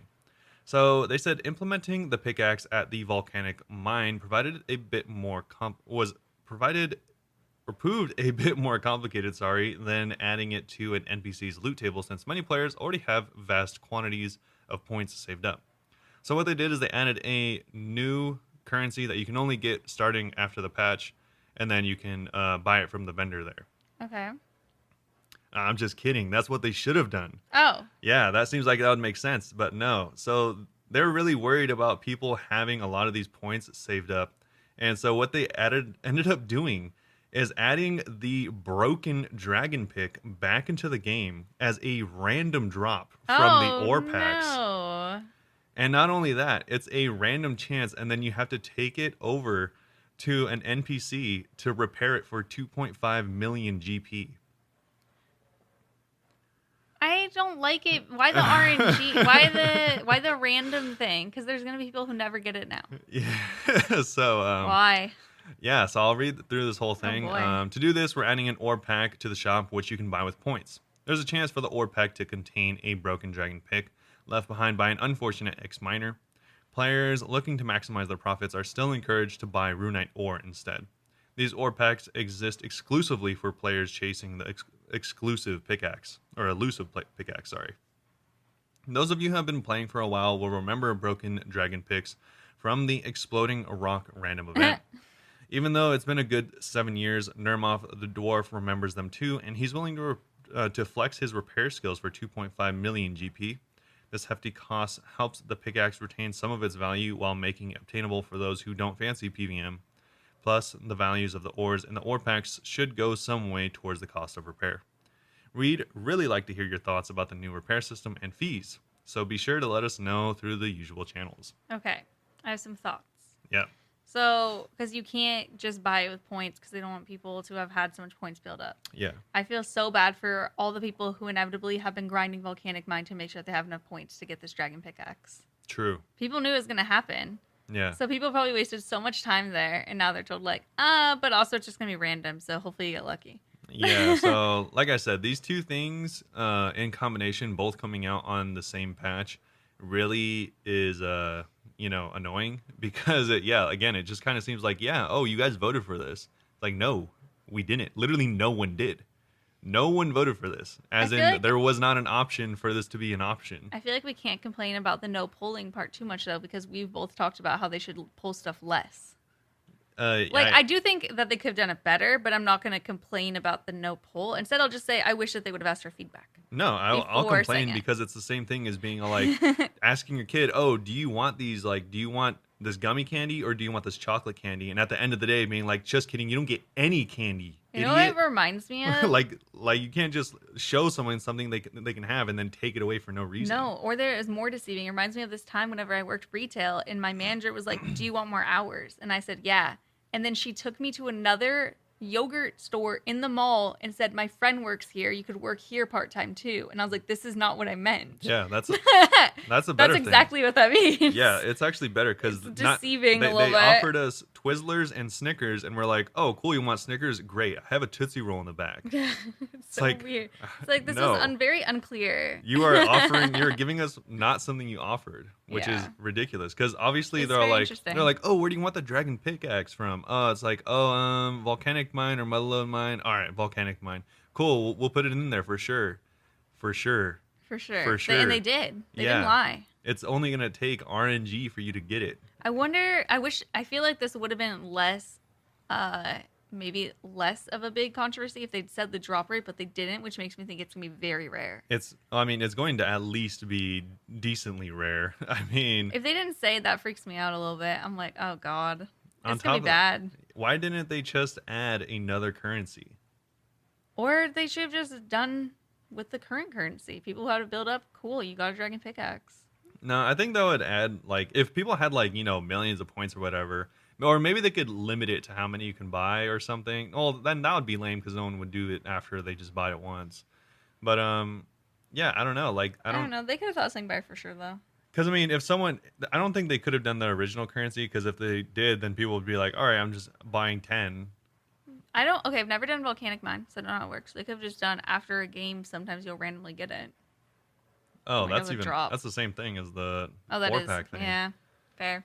I don't know. I don't know. I'm not a dev. I don't have better ideas, but I know that they probably do. I feel like if, like, I don't know, let's say, like, Shiny Pebbles was the currency. I actually have never done volcanic mining, so I don't know. Pebbles. If it's like Shiny Pebbles, you could have, like, pebbles. fiery pebbles. And then it's like, oh, you just get 25 of these, and you can turn it in for a dragon pickaxe, but you can only start getting them after the patch. Yeah, they should have. Maybe not that exactly, but I feel like they could have found something creative to do. I feel like they could have done anything other than added another layer of RNG so unnecessarily. Yeah, we'll see how that goes if they change it. Yeah, I don't know. But, yeah, so we have the singles way combat now being singles plus. So if you were worried about getting PK'd, now you are really worried about getting PK'd. And a lot of people were saying kind of just, I mean, obviously we don't PK, and I've been pretty open in saying that I don't like PKing, which is why I don't do it. Pretty obvious. Mm-hmm. And yeah, a lot of people were kind of sharing similar sentiments like, oh, okay, I guess I just won't do this content then. Like, it's that simple. I really think that there's a chance that they'll change that. Maybe Yeah. if they don't change it back exactly, I could see them doing something, like adjusting it somehow.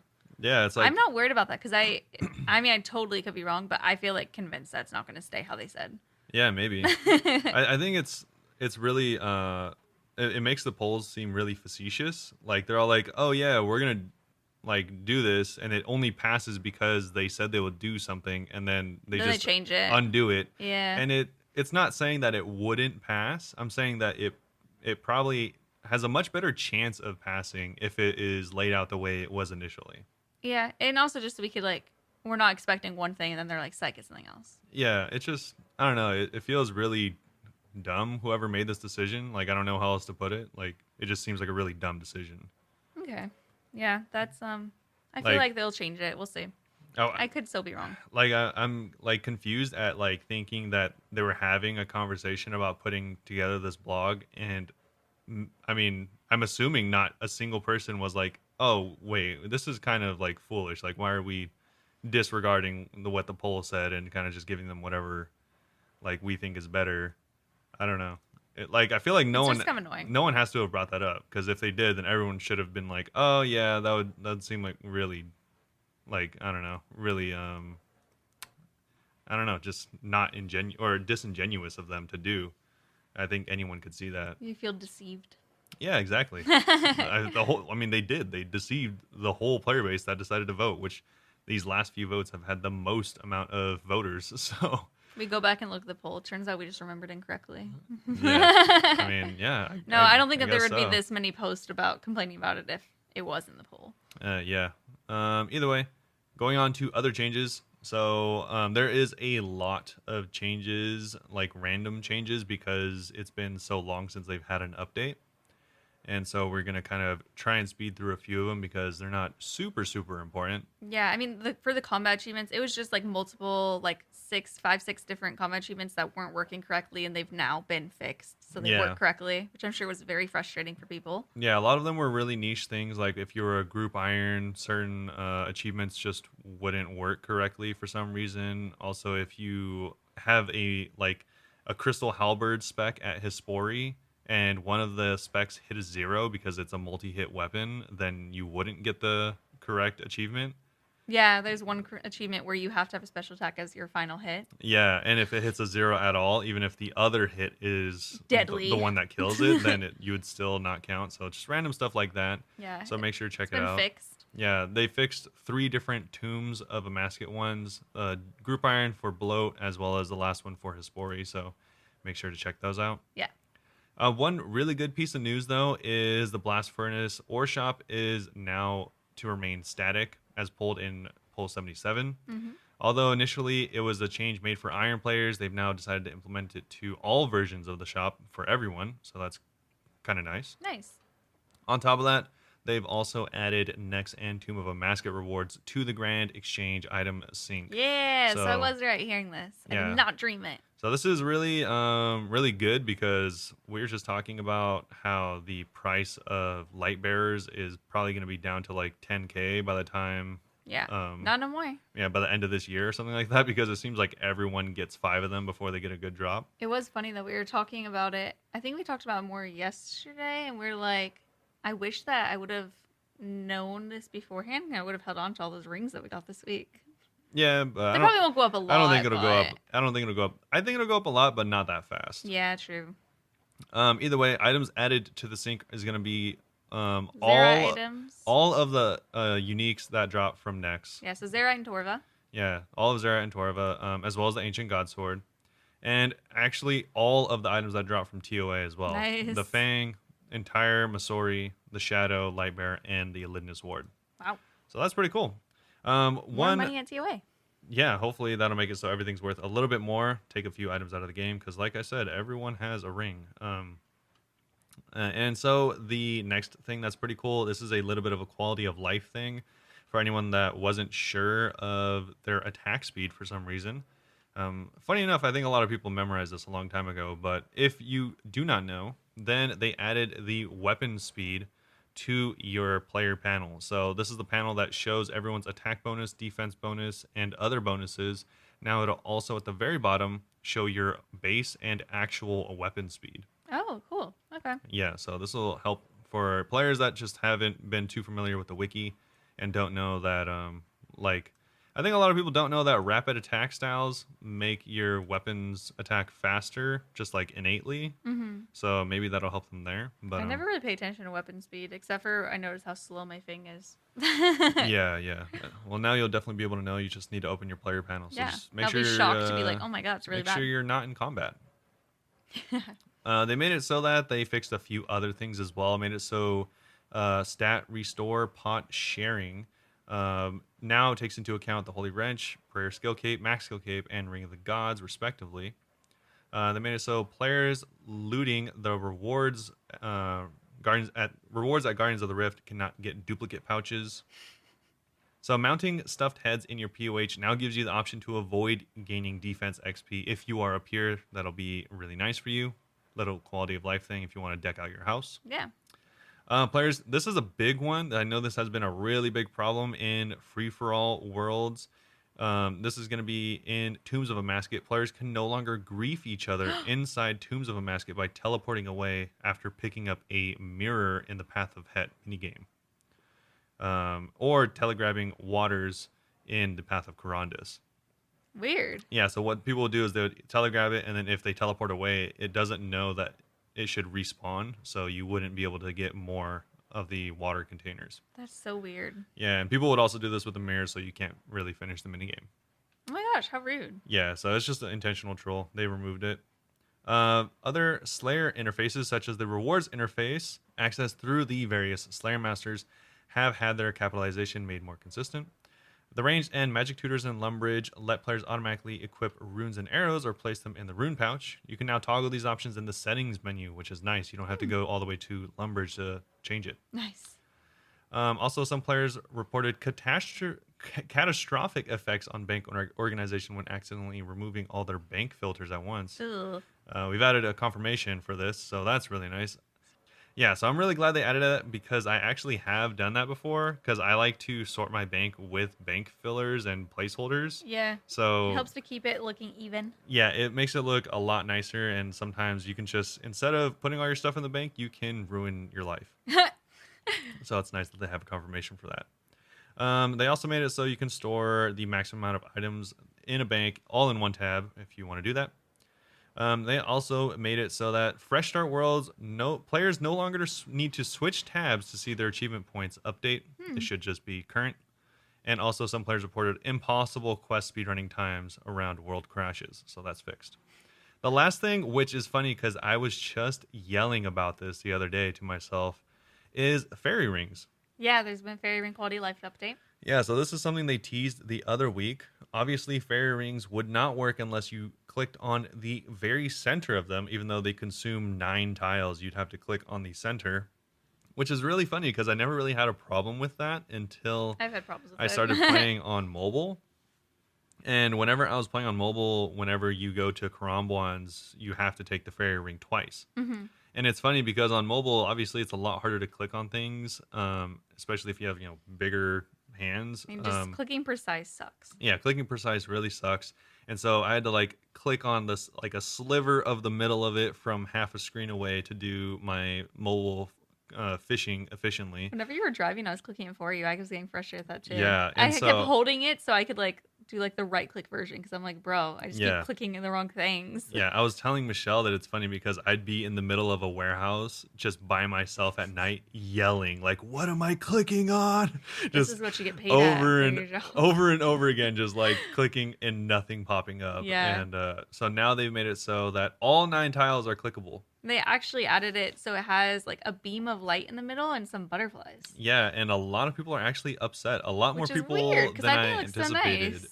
Yeah, a lot more people than I would have thought are upset about the so recolor. I saw one point that seemed fair that someone said the beam of light. They said that they like the butterflies, maybe keep the butterflies, but get rid of the beam of light because fairies in a whole are trying to remain secretive and stuff. I Yeah. can see that. And before But I do think it looks nice. before you do get fully mad, Mod Goblin did say that there was an explanation for it and that they didn't want to completely redo the asset. So what they did to make the entire ring clickable Oh, is it's made they the beam actually clickable? added the beam, and the beam is clickable. Oh, interesting. So that's why the beam is there. I think it's pretty.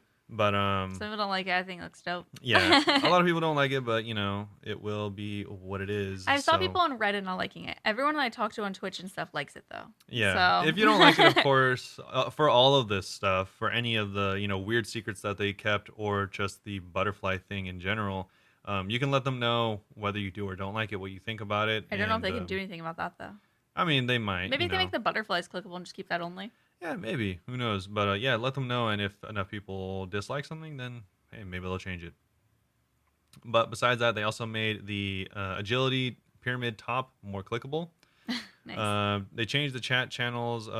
They fixed some chat channels. They made it so that Relica mines no longer break visually. Soul Wars ghosts now actually are affected by salve amulets, as they should have been for so long. Weird that they weren't. Yeah. Players can no longer hide, quote unquote, hide their skull by using the Czar Fight Pit scrying orb. That's kind of funny. I didn't know that was a thing. Chinchampa's strafing has been fixed whenever they trigger traps. Potato cacti pickers enjoy. The achievement diary task for scooping 5 of them now works on iron players. In the alternate version of the Calphite Queen's chambers. That's so funny. Weird. Yeah, such weird bugs.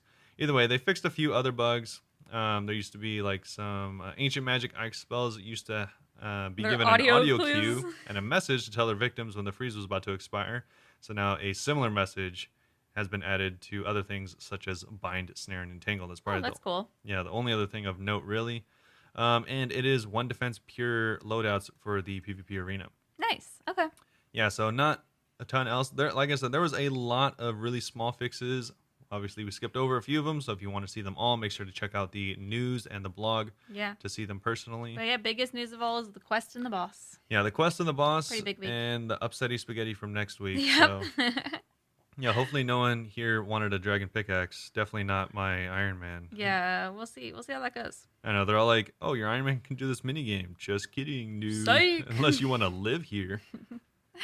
All right. yeah. Shall we move on to the Q&A? We shall. Our first question is from Matt on Instagram.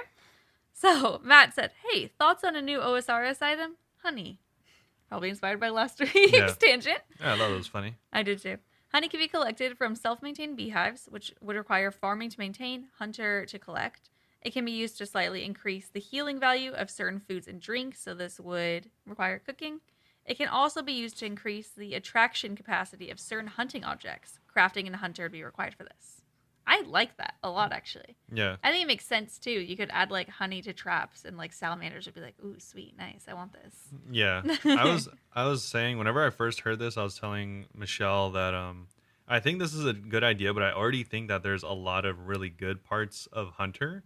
Mm-hmm. So I was thinking it'd be cool to add it to herb lore. And I was telling Yeah. Michelle, and the way that you could do it is, like, you could finish a potion with honey as, like, an extra step to make it, like, quote unquote taste better. And it would give you like one extra bonus, like attack if it was an attack potion, or strength if it was a strength potion, or something I was like kind of that. actually thinking the opposite, because you said get rid of the hunter and make it herb lore instead. I was thinking get rid of the farming and make it herb lore instead. Well, I think there's not that. I mean, there's a lot of ways to level both, I guess. I was gonna say not as much as farming, but Yeah, I was just thinking technically I feel like the herb lore and hunter would work the best, but I know that like grabbing the honey is kind of like a farming thing more. well, I don't know. I feel like maybe it could just be all three of them. Like you Yeah, get, could be. like you can tame The bees. the bees, which is like a hunter thing, and then farming it is farming XP, and then Make the using it. beekeepers do actually more useful. Yeah, and then also adding it to the potions I think would be the most like legitimate way that it'd be used, because obviously kinda that'd be a niche thing, but I think people would farm it if they could like get an extra 40 XP a click Yeah, if they're doing herb lore or something definitely. like that. Yeah. Our next question is from Hariger, and before you answer, we do have some responses to it, so I'll read theirs first. Okay. Hariger asked, a new Deadman mode is proposed, which gives Oh players yeah, I remember this question. which gives players 999 levels to divide as they desire between the skills. However, in this Deadman mode, there is no leveling. The 1500 total level remains the entire competition. What skills do you prioritize? Do you leave any at one? What are your thoughts on this mode, and would you play it? So we got 2 responses to that from other people in the community. Sacred Relic said, I love Deadman mode. It's the most fun I have on the game that time of the year. It also makes me the most money in game. I'd prioritize 99 hit point, defense, range, mage, maybe like 85 prayer, 99 slayer, just so I can get any weapon drop I'd want. I would leave a hunter at level 1. I think it'd be cool, but I'd want some leveling. The economy in the game would be weird because lots of supplies make certain items need to circulate. If there's no leveling, then there's not much time for gathering stuff, which also makes it fun. Yeah. Sacred Relic also said that, yes, they would play for 12 hours a day. Olivia also had a response. She said that she would level up her skills. She said that for her skills, she'd have 99 defense, 82 herblore, 25 agility, 25 crafting, 15 mining, 99 mage, 13 thieving, 99 prayer, and hit points. She said that's just 556 levels. I feel like the budget on this is a little high, but that's actually her defense pure build right now that she's going for.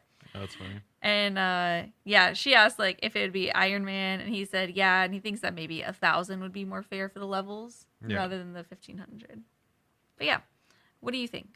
I think that's not bad. They say that they gives 999 levels to divide as they desire between the skills. However, in this Deadman mode, there's no leveling. The 1,500 total remains the entire competition. So I'm assuming that my take of that is that you get your preset levels, you don't have to train them at all. Yeah, I think that's kind of how I took it as well, as you don't have to train them. Yeah.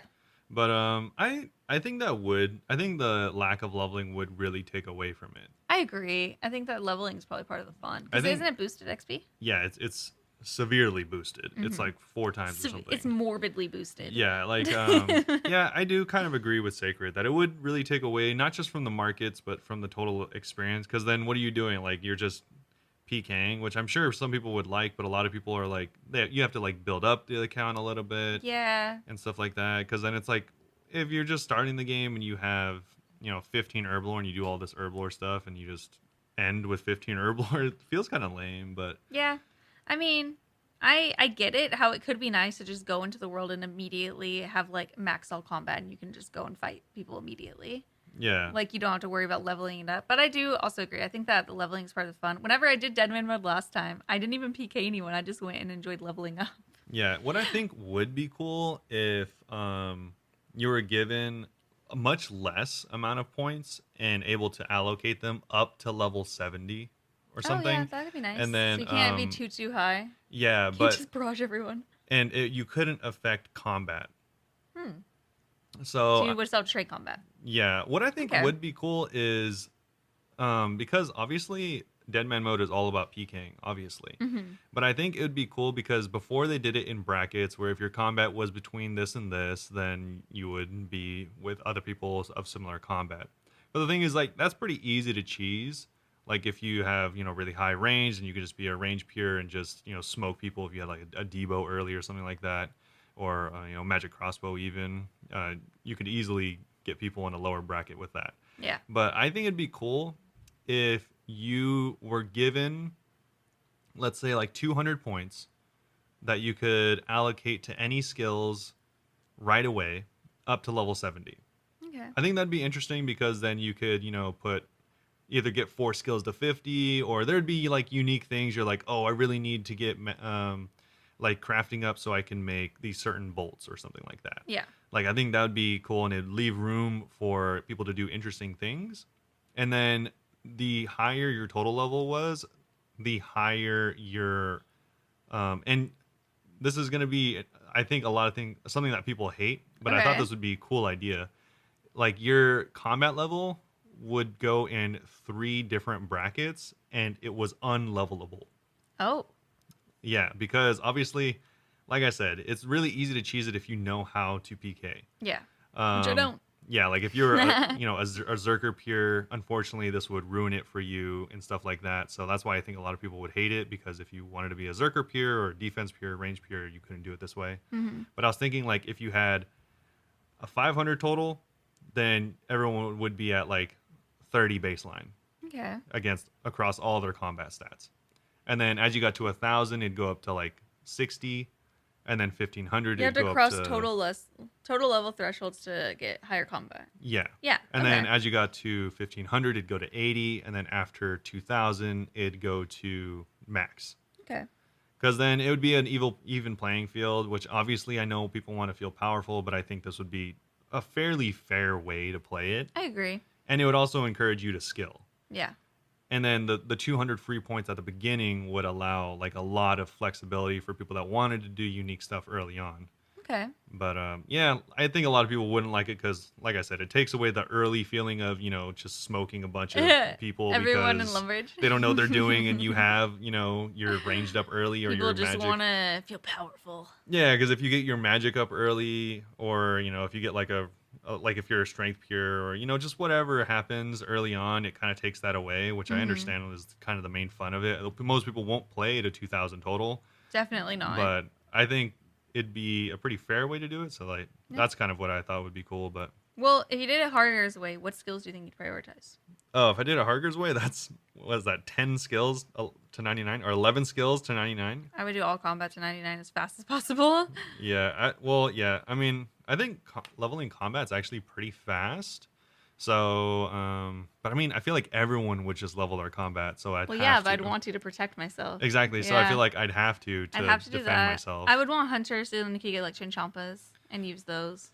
Yeah, I'd probably do all my combats and then like probably some fletching, probably some crafting, herb lore. Oh yeah.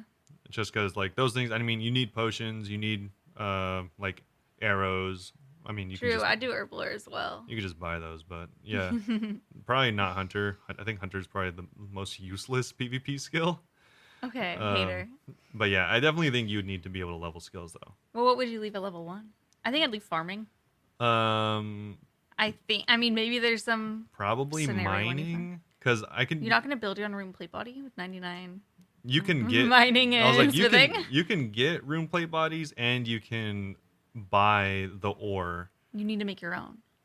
No, you can No, buy. I'm just saying, being Oh, annoying. okay. I was gonna be Not like- really. I was like, you can buy them from a shop. You're like, but, no, you definitely can. Yeah, especially with the new shop thing they added. But Yeah. So yeah, probably mining. I'll leave a level 1. Okay. And would you play it? Because we already answered what are your thoughts. I would Yeah, try I'd, it. I'd probably pick it up. I'd try it. I don't know how If interested it was I'd be. right now, I probably wouldn't because I'm really busy. But if it was during a time where I had time, I'd probably There try was like it. a lull, you would try it out. Yeah, I'd probably try for a day. Sure. Our final question is going to be from Wraith over on Discord. If you had access to Jagex's data room, what privileged information would you search for? So Wraith said, typically a data room includes user data, game statistics, design notes, game code, any and all information regarding the company's products. I'd love to know what tools Jagex has to track individual accounts, but I'd probably focus on game statistics. How many third age pickaxes are in circulation? How much wealth is held by the top 10 richest players? I could spend an entire afternoon looking for answers, things players can only guess. I'm very nosy, so I feel like I'd want to know everything. Yeah. I would, first of all, I would want to see how many people have Tangleroot and how many people are over 200 and don't have it, because I need to know. Okay. Obviously, that's the first thing I would do is check out the Tangleroot statistics. Okay. I mean, that's like the main one I could think of. I would just be curious and like look up like big streamers and like see their like when they got certain drops and stuff. Like people I've heard of. I mean, I could probably figure that out though, huh? Yeah, I guess so. Yeah. I'm just nosy. I mean, like I would just pass people's accounts and like look up random people and be like, let's see what they have. It's funny because I'm like so the opposite. Yeah, he just doesn't care about the people. Yeah, I would like look up and see like what ways they tracked people Mhm. and stuff like that. And I would be curious to see that too. I mean, again, I probably if this happened, I'd probably be like, all right, whatever, and just like not even pay attention to it realistically. But if I like had to choose, I'd probably like see like how they track stuff, how they decided to code certain things, and then yeah, Yeah, you're more interested in the coding. I'm more interested in being like, ooh, what are people doing? yeah, because I was like, if I wanted to see the coolest accounts, I would probably look up Zezima and SparkMac, and then be like, oh, dang, they have 50 bill in their bank, and then that'd be it. I think I'd want to also look up like players who are like max but aren't content creators at all to Yeah. see like what they do. I'm like, are they legit accounts? I don't know. I mean, probably. I don't think anyone bots. I mean, not anyone, but I don't think many people bought their max accounts. Never know. I mean, there's probably a significant amount that bought parts of it, but not the whole thing. Would there be a way for us using this information to see who like bought Infernal Capes? No. Well, can't you see their locations where they were? If they were just like randomly in a different continent one day and then the next day back. Well, the thing is, what a lot of them are doing now, and this is because I looked it up because I was like interested in how much it would cost, like what people are paying for Infernals. Your account's banned. No, what they do is Probably a VPN, huh?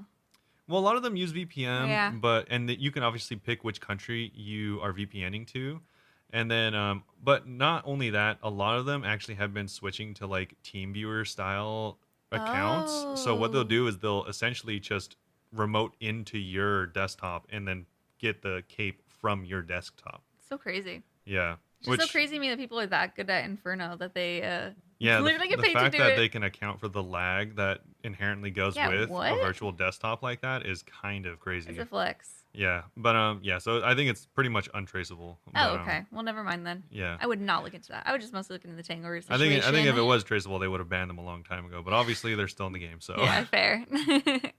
yeah, it's funny because like I'd want to see a lot of stuff, but also I'm like they wouldn't be able to track those certain All the stuff things. that you want to see, Jagex doesn't even know about. Yeah, like I'm like I want to see how many bots are in the game. It's obviously if they knew how many, they'd ban them all. Yeah, So exactly. yeah.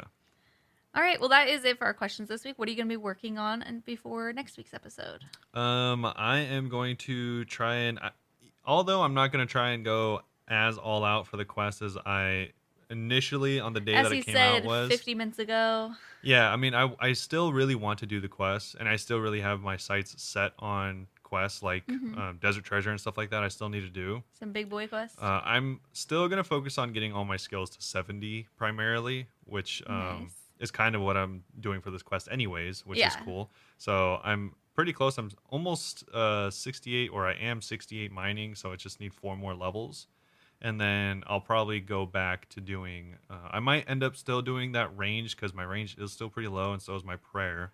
So that wouldn't be a waste of time. And then I'll probably end up going back to farming so that I could Oh, nice. thieve some Some good seeds from the Master yeah, Farmer. herb seeds, exactly. So that's the whole reason I wanted to do that.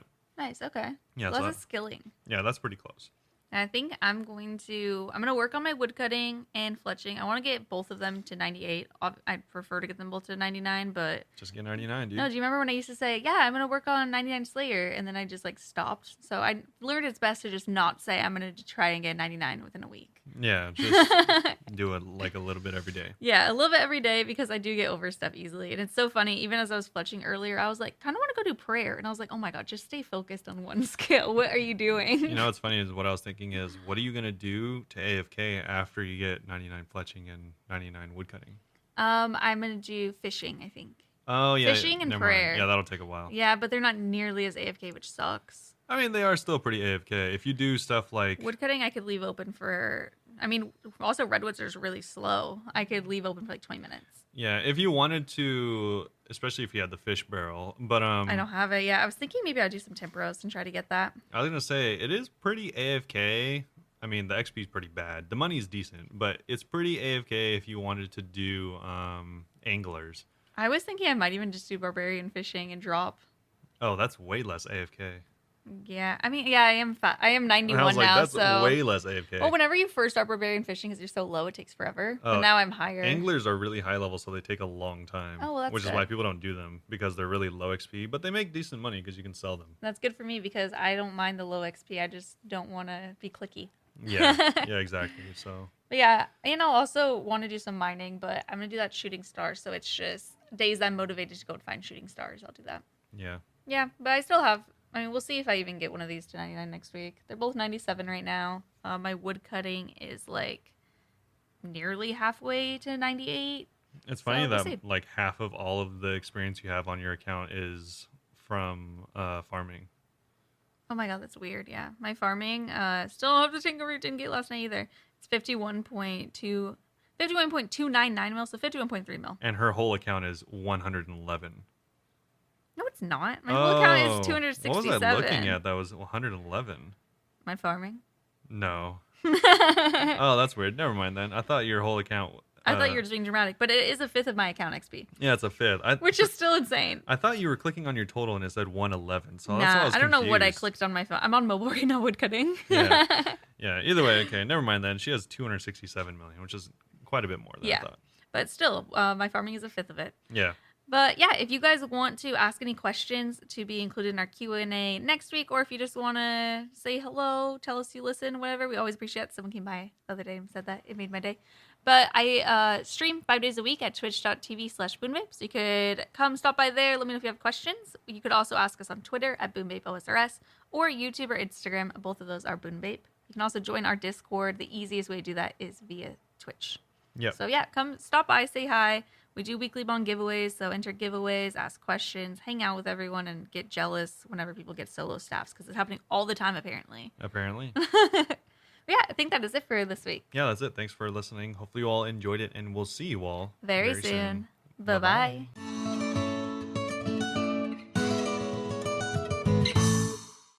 Meet.